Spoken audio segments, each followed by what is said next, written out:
GDP 200 కోట్లు, are 30 కోట్లు, P 40 కోట్లు.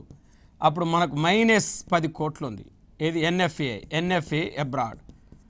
ఇప్పుడు ఈ 200 కోట్లకి వెళ్ళి 10 తీసేసినాం అనుకోండి, ఎన్ఎఫ్ఏని తీసేస్తే ఎంత అంటే ఇక్కడ జిఎన్పి ఎంత అంటే మెయిన్గా 90 కోట్లు జిఎన్పి.